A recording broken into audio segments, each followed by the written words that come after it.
This is a common scenario, sir. Normally, elderly people at home may have chest pain. So, what can be done when we have chest pain? So, again, in Indian settings, they will give some water.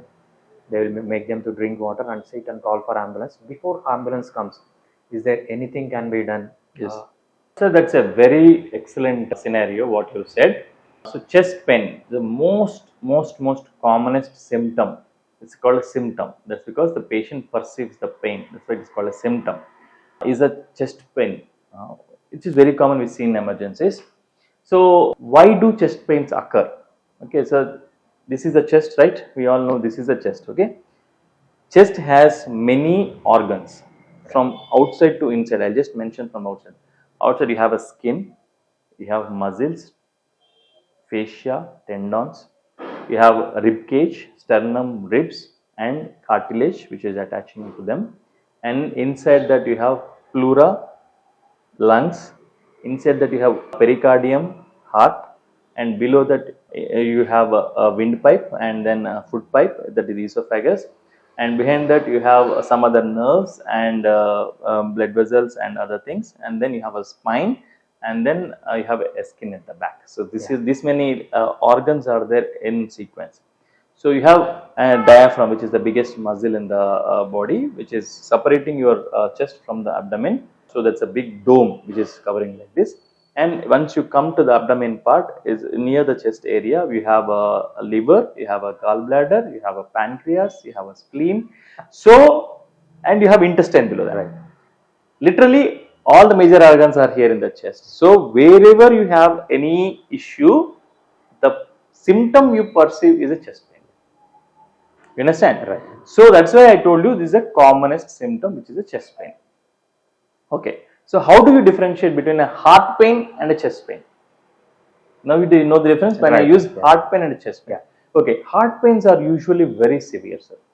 Very severe. It's like 10 out of 10 pain score. Like pain score is how we assess. So, if 0 is no pain, 10 is the most severe pain. So, what is your perception of a score out of 10 is called a pain score. So, when we assess a pain, we always have to ask the patient what is your pain score. You have to teach him.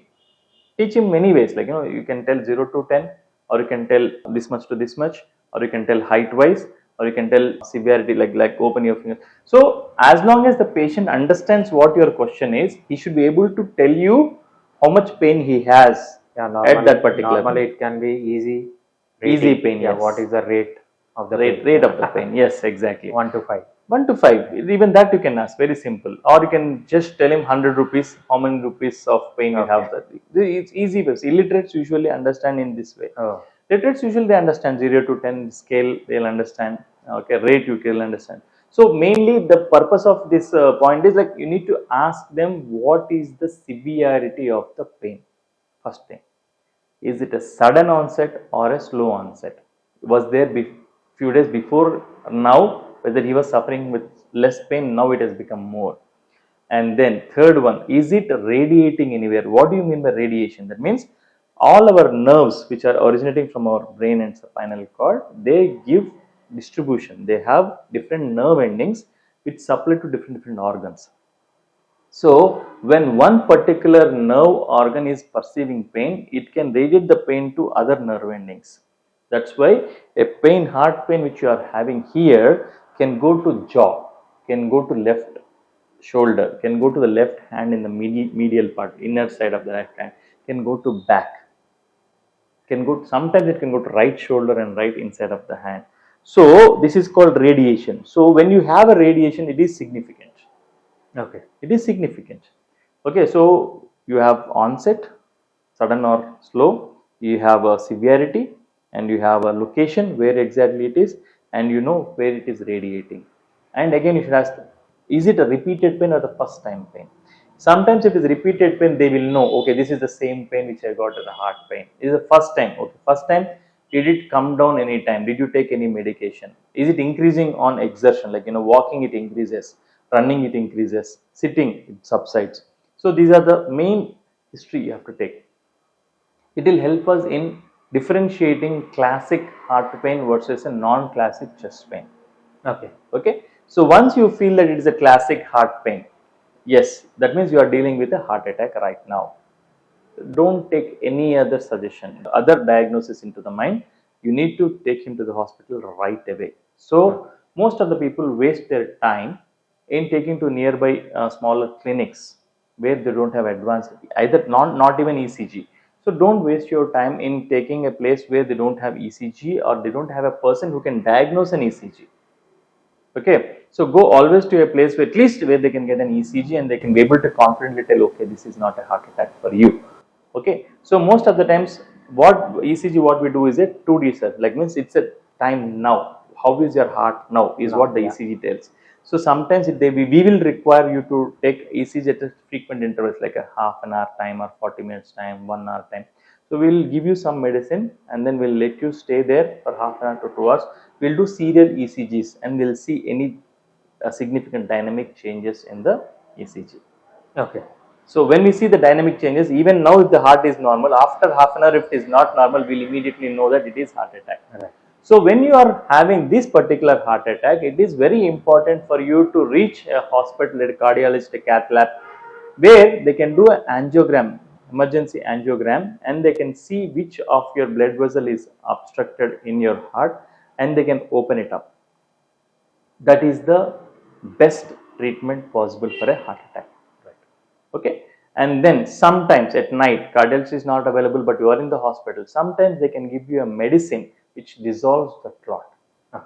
It is also an equally good alternative. So don't argue with them that no, I came for a stent, you have to put me a stent. No, it's not like that, sir. If the time permits, they will give a medicine which will dissolve the clot that is equally effective in the first 6 hours of your heart attack, equal to putting a stent.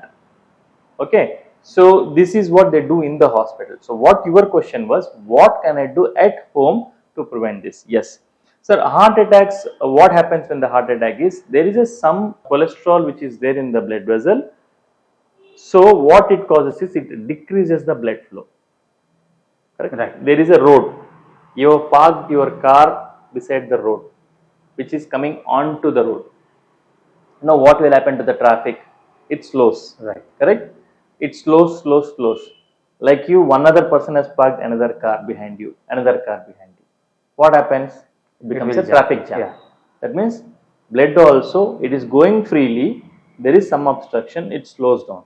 Once it slows down, whatever happens, the blood cells which are there, they start clumping together. Then they become a clot. Once it becomes a big enough clot, they will completely obstruct the blood vessel and you have a traffic jam. That is when you don't get a blood supply distal to the clot, and that is when your heart attack occurs. So this is what happens in a heart attack. So what you can do at home is you can give him aspirin. Okay. We call it as dissolvable in aspirin, it's called Disprin. Okay. So the Disprin 325 mg tablet can be taken. That means you can just put it in water, it will dissolve and drink it, or you can just put it in the tongue and it will dissolve in the mouth itself. When you do that, you prevent clotting. Okay. Clumping together. Okay. Okay, that's usually immediate effect it starts and it decreases the severity of the heart attack. Okay. Okay, so does everyone can take this tablet? No. Some people who are having active bleeding, that means they are already bleeding somewhere, are not supposed to take Disprin, sir. Okay.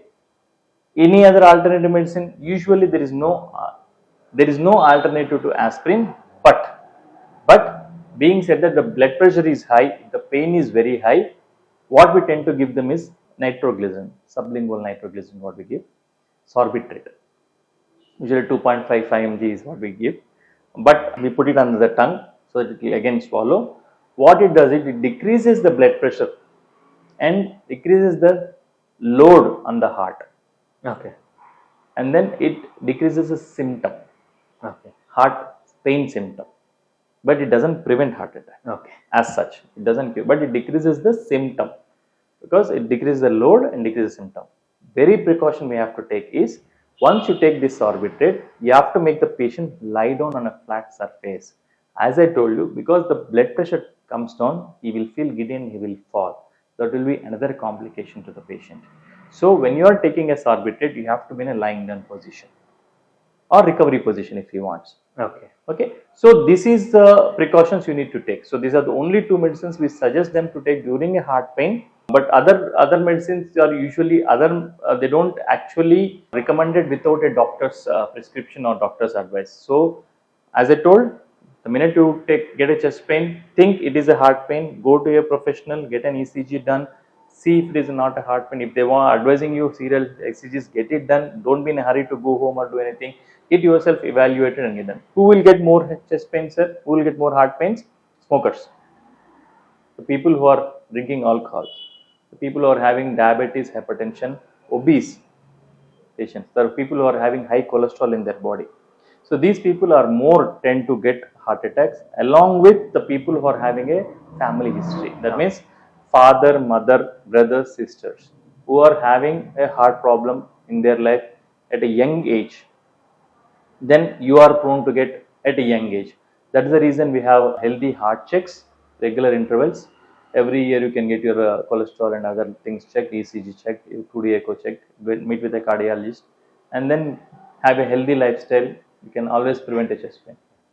Yeah, thank you, sir.